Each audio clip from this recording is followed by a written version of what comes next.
Excelsior news में आप सभी का स्वागत है। मैं हूं रितेश गुप्ता। दर्शक को रिफ्यूजीज की बात करें, लंबे समय से जद्दोजहद कर रहे हैं और आज एक बार फिर से जो है रोष रैली और एक बैठक का आयोजन किया गया है ताकि सरकार तक जो है रिफ्यूजीज जो है अपने मसले जो है हल करवा सकें, अपनी आवाज़ जो है वहाँ तक पहुँचा सकें। और आप देख सकते हैं इस वक्त राजीव चुन्नी जी जो समय समय पर जो है रिफ्यूजीज़ के मसलों को उठाते हैं, लेकिन सरकार की बात करें तो सरकार जो है अभी तक इनके मसलों पर जो है गौर नहीं कर पाई। राजीव जी, बार बार जो है सरकार के सामने आवाज़ उठाई जाती है लेकिन सरकार जो है आपकी मांगों पर, रिफ्यूजीज़ की मांगों पर जो है गौर नहीं कर रही, क्या वजह है? देखिए, मैंने आज के पहले कभी इतनी ढीठ सरकार नहीं देखी, ना स्टेट में ना सेंटर में। इतने ढीठ लोग हैं। नारा क्या था इनका? सबका साथ सबका विकास। साथ तो हमने दिया, तभी 3 बार ये लोग पार्लियामेंट में पहुँचे, लेकिन विकास हमारा नहीं हुआ।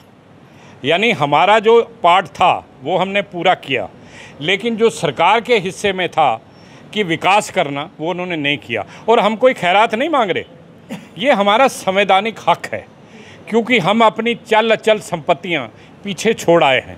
कोई ऐसा घर नहीं है जिसके 2-4 लोग घर के ना मरे हों, जिनकी कुर्बानी ना हुई हो।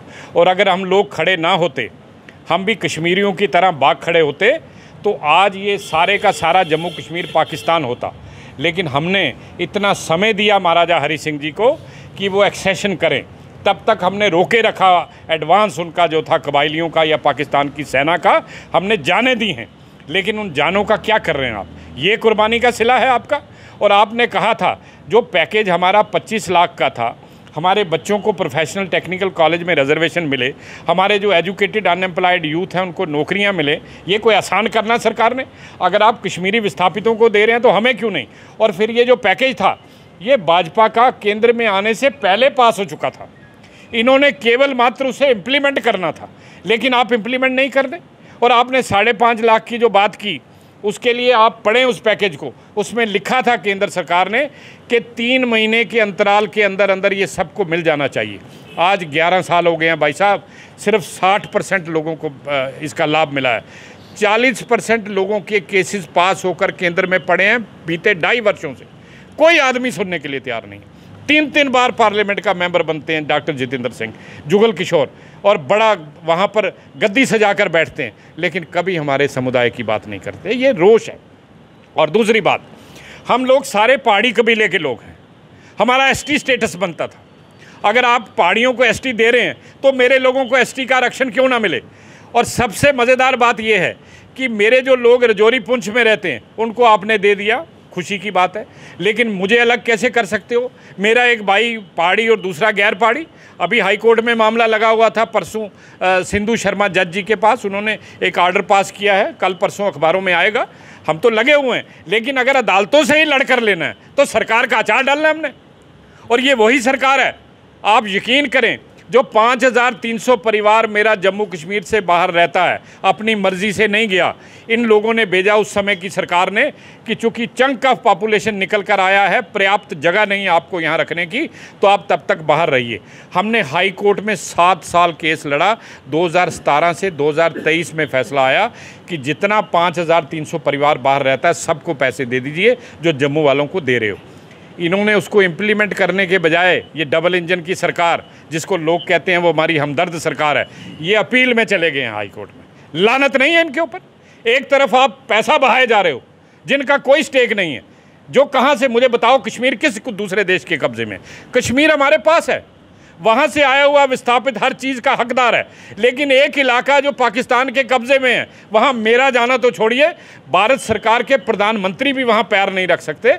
आप ऐसी बातें करते हो तो लोगों के अंदर रोष नहीं होगा तो क्या होगा?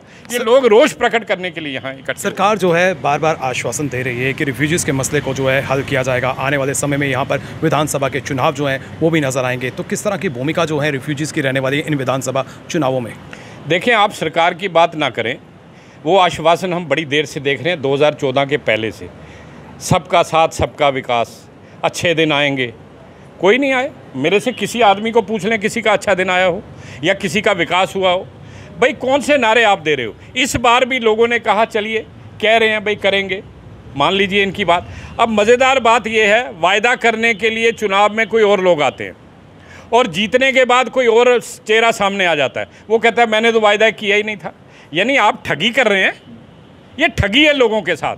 भगवान इंसाफ करेगा, इन लोगों की बद्दुआएं लगेंगी उनको। आप देखिए जाके 80% मेरी जनता आज भी 74 सालों से ऊपर अपने पलायन में रहकर गरीबी रेखा से नीचे का जीवन व्यतीत कर रही है। 2 जून की रोटी उनको नहीं जुड़ती है, मजदूरियां करते हैं। आप नौशहरा जाइए, रजौरी जाइए, चलिए जाकर जहां पर हम रैलियां करते हैं, लोगों की हालत देखिए। ये हालत है।